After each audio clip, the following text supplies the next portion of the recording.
Good morning mga Lodi. Meron tayong magandang pag-usapan ngayon para to sa mga LOA token holders. Kung meron kang nabiling token or meron kang nakuha dun sa reward, pwede kang magka-earn ng passive income. So, ang tawag dito ay staking. Gagawin natin to sa PancakeSwap. Una, kailangan mo hindi lamang lang yung LOA token. Kailangan mong i-pair siya sa BUSD. So, ang kagandahan kasi ng BUSD is stable coin siya. So, kahit anong mangyari sa market, tataas, bababa, stable pa rin yung price ng BUSD. So, walang problema. Ang reward na makukuha mo dun sa staking is Kcoin. So, ang Kcoin ngayon is nasa $8 siya. So, ganito mag-stake ng LOA token sa PancakeSwap. So, una, pupunta ka dito sa PancakeSwap. Tapos, syempre, i-connect mo yung wallet mo. Depende kung anong wallet mo. MetaMask ba or Binance ba kung saan mo nilagay yung mga token. Okay, so, connect natin. Itong gagamitin muna natin, Binance. Lock natin siya. Okay, so, naka-connect na siya. So, ngayon, pupunta ka dito sa farm. So, makikita mo dito yung LOA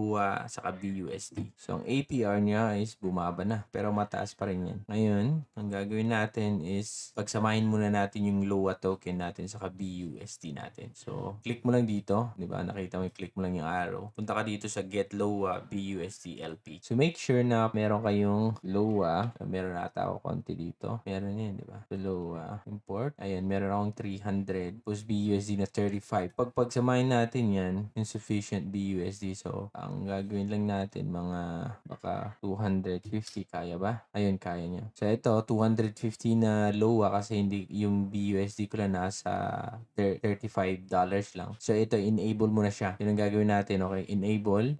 Click mo na enable na ganyan. Tapos, i-confirm mo. So, may charge siya na 10 cents. Click mo ganun. Confirm lang. So, wait for the transaction. Mag-go through. Ayun. So ang gagawin mo, pagpunta ka dito, confirm. Confirm mo lang. Supply tapos confirm. Ayun. Close mo na siya. So, babalik ka dito sa refresh mo lang ganyan. Babalik ka dito sa PancakeSwap. Punta ka na dito sa My Farm. So, dito ka sa My Farm, di ba? Earn, tapos farm. Dito magpapakita yung BUSD. Click mo ganyan. Makikita mo dito yung token. Enable mo lang siya muna. Enable mo siya. Confirm. Transaction. Tapos, refresh lang natin.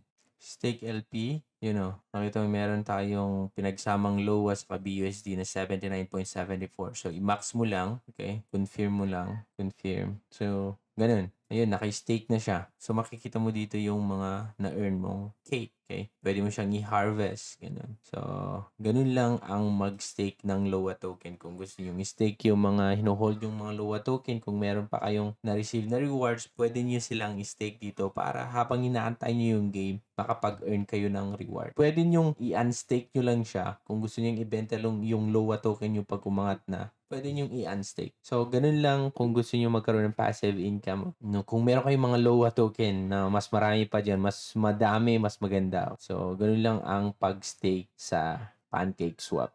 So, katulad dito, pag, di ba, meron akong maliit na ni-stake dito na cake sa BNB. Pag makita nyo, yung APR niya is 36 lang. So, ayan o, may na-earn ako na 5. So, i-harvest mo lang ganyan, tapos i-confirm mo. Parang i-harvest mo lang ganyan, yung 5, tapos confirm mo. So, mawawala na yung earnings mo dun. Okay, ayun, wala na. So, ganun lang ang staking. So, yung mga natutulog na coins mo dyan, pwede mong patrabahuin or pwede mong stake para magkaroon ng passive income na tinatawag. Ngayon, magandang kumuha, especially sa LOA token. Kasi pag i-check natin ngayon, LOA token, sobrang bumaba siya. Okay, baka may LOA. Oh, eto. Itong LOA token, di ba? Siguro naman may bumili sa inyo nung nasa $1, $1 ngayon, nasa talagang todo bagsak na siya. Pag i-convert mo 1 is 0.12 PHP mo, nasa 6 pesos na lang. From 50 pesos mag to 2 pesos pa nga,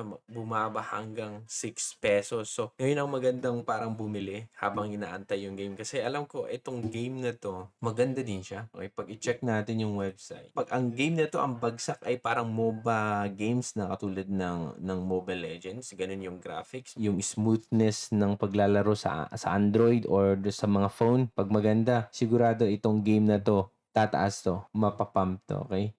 So ayan guys, pag makita niyo naman yung kanilang roadmap, Beta Game magla-launch pa siya ng third quarter. So mga September pa yan ngayong taon. So yan lang ang passive income dito. So yan lang muna ang ating topic ngayon. Kung gusto niyo i-stake yung mga LOA token, then i-pair niyo siya sa BUSD. So maraming salamat and see you on my next video. Tell me what you want, what you need. Tell me, tell me, tell me. Tell me what you want, what you need. Tell me, tell me, tell me. Tell me what you want, what you need. Tell me, tell me, tell me. Tell me what you want, what you need. Tell me, tell me, tell me. I grew up in a place where they told you